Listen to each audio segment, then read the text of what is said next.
যৌতুকগুলো আমি একবারে চাইতেছি না আব্বা, মাসে মাসে 20-30 হাজার করে আপনি দেন, তাইলেই হবে। তুমি এসব কি করতেছো রফিক?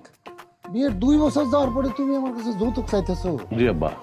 আরে তুমি না একজন শিক্ষক। বাবাজি, তোমারে কিন্তু আমার একটা রিকোয়েস্ট রাখতে দেব, কথা দাও আমার রিকোয়েস্টটা তুমি রাখবা। কি রিকোয়েস্ট বলেন তো আব্বা? না, আগে কথা দিতে হইব যে তুমি রিকোয়েস্টটা রাখবা। আব্বা রিকোয়েস্টটা কি করবেন সেটা তো আমার জানতে হইব। দেখা গেলো এমন একটা রিকোয়েস্ট করলেন যেটা আমার সাধ্যের বাইরে, সেটা রাখতে গিয়ে তো তাইলে আবার অসৎ হইতে হইব তখন। আরে না না, তোমার সামর্থ্যের বাইরে কিছু না। আমার এক বন্ধুর মায়ের বিয়া, সেদিন সে কইতেছিল যে তুমি যদি আমার সাথে তার মায়ের বিয়েতে যাইতে পারতা। আমি তো জানি যে তুমি স্কুল, কোচিং, প্রাইভেট এগুলো নিয়ে খুব ব্যস্ত থাকো, কিন্তু তারপরেও যদি একদিন একটু ছুটি নিয়ে আমার সাথে আমার বন্ধুর মায়ের বিয়ে খেতে যাইতা, তাহলে বন্ধুটা খুব খুশি হইতো আর আমারও মান সম্মান থাকতো আর কি। এটা একটা রিকোয়েস্ট ছিল আব্বা, অসুবিধা নাই, আমি অবশ্যই ওই বিয়াতে যাব। আপনি যদি বলেন ওই বাড়িতে আমি কয়েকদিন থাকতেও পারবো, তাদের যদি কোনো কাজ টাজ করে দিতে হয় সেটাও আমি করে দিতে পারবো, কারণ এখন আমার হাতে সময় অফুরন্ত। সময় দেওয়ার ক্ষেত্রে আমার আর কোনো সমস্যা নাই, আপনার রিকোয়েস্ট রাখবো আমি। অফুরন্ত অফুরন্ত সময় মানে? বাবাজি, তুমি তো বিয়ের দিনেও ওই কোচিং শেষ করে এসে দুপুরবেলা কবুল বলছিলা, আর সন্ধ্যাবেলায় আর একটা ব্যাচ পরে এসা সোজা বাসর ঘরে ঢুকছিলা। তো তুমি কইতেছো যে তোমার অফুরন্ত সময়, এত সময় কোত্থেকে পেলে? আমি চাকরিটা ছেড়ে দিয়েছি আব্বা, কোচিং টোচিংও ছেড়ে দিয়েছি। জি, সুতরাং এখন থেকে আমার টাকার অভাব হইতে পারে, কিন্তু সময়ের অভাব কখনোই হবে না আব্বা, এটা আমি গ্যারান্টি দিতে পারি। চাকরি, কোচিং বাদ দিয়ে দিছো কেন? কেন বাবাজি? তাহলে তুমি চলবা কেমনে?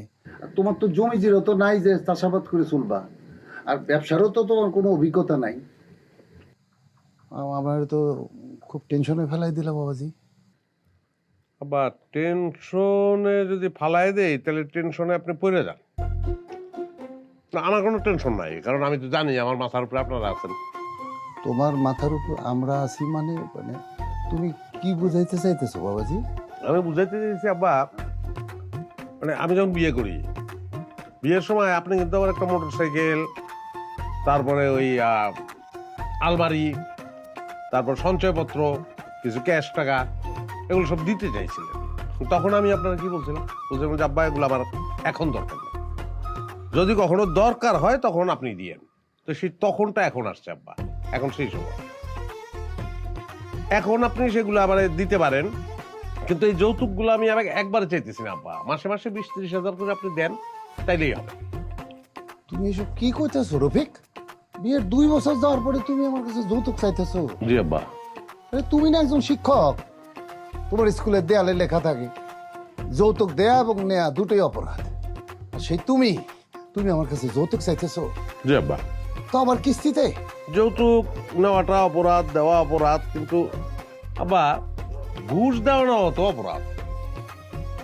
এই কিছুদিন আগে আপনার জমি জমার কাগজপত্র ঠিক করতে আপনি ঘুষ দিয়েছেন না?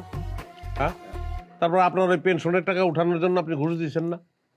তাহলে সেইগুলো যদি করতে পারেন তাহলে আপনি আমার যৌতুকটা দিতে পারবেন না কেন? তাও তো আমি কিস্তিতে চাইছি, দিতে পারা তো উচিত আব্বা, তাই না? নাহলে আমার তো উপায় নাই, নাহলে সংসার চলবে কিভাবে? আমার সংসার চালাতে হবে না?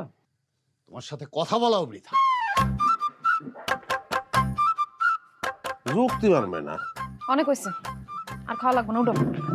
অনেক কথা কইছে, অনেক সহ্য করছে, উঠো। আর মাছটাই শেষ করলে আমার মুরগি রয়েছে, তারপর তোমার ডিম রয়েছে। মুরগি ডিম এত কিছু খাওয়া লাগবে না। যেই কথা আব্বারে কইছো আমার খাওয়া গলা দিয়ে নেমে গেছে, উঠো। কোথায় যাবো? বাসায় যাব, বাড়িতে যাব।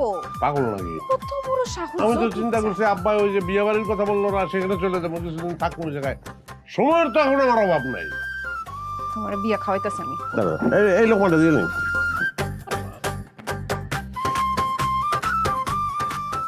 হুশ থাকে না, না? কত কষ্ট, হুশ থাকে না।